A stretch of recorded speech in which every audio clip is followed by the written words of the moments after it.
ঘরে সুখ নেই, আর্থিক সমস্যা বেড়েই চলেছে। আজ থেকেই শুরু করুন এই 8টি কাজ। 1. বৃহস্পতিবার বাড়িতে হলুদ পোশাক পরা শুরু করুন। বৃহস্পতিবার হলুদ জিনিস পরা এবং বাড়িতে হলুদ ফল খাওয়া শুরু করুন এবং সবুজ জিনিস থেকে দূরত্ব বজায় রাখুন। আর বুধবার দিন যা খুশি খান, কিন্তু হলুদ ফল থেকে দূরত্ব বজায় রাখতে হবে। এটি করলে ঘরে আরও অর্থ ও সুখ আসে এবং কষ্ট দূর হয়। 2. রাতে ঘুমানোর আগে রান্নাঘরে জল ভর্তি একটি বালতি রাখুন। রাতে ঘুমানোর আগে রান্নাঘরে জল ভর্তি বালতি রাখলে লিন থেকে দ্রুত মুক্তি দেয় এবং বাথরুমে জলে ভরা বালতি থাকলে জীবনে অগ্রগতির পথে কোনো বাধা আসে না, আর ঘরে সুখ আসতে শুরু করবে। 3. সূর্যাস্তের সময় কেউ দুধ, দই বা পেঁয়াজ চাইলে দেবেন না। এর ফলে ঘরের উন্নতি থেমে যায় এবং সুখ ক্ষয় হতে শুরু করে। তাছাড়া ঘরের ছাদে শস্য বা বিছানা কখনোই ধোবেন না, তবে এসব শুকিয়ে নিতে পারেন। 4. ভুল করেও রাতে ইটো বাসনপত্র ফেলে রাখবেন না, এতে ঘরের ক্ষতি হয়। 5.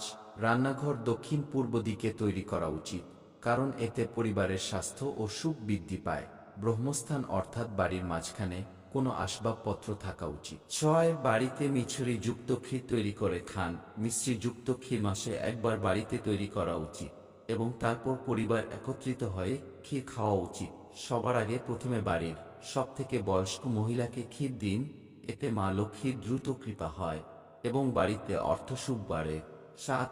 বাড়ির প্রধান দরজা পূর্ব বা দক্ষিণ দিকে হওয়া উচিত, কারণ এটি ইতিবাচক শক্তি আকর্ষণ করে যা ঘরে সুখ আনে।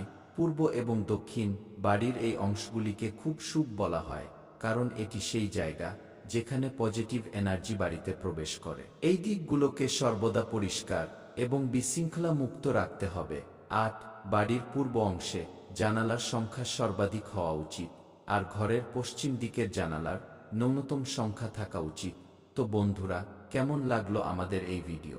ভালো লাগলে লাইক করতে ভুলবেন না যেন। আমাদের ভিডিও দেখার জন্য অসংখ্য ধন্যবাদ। আমাদের চ্যানেলটি সাবস্ক্রাইব করে আমাদের পাশে থাকুন। ধন্যবাদ।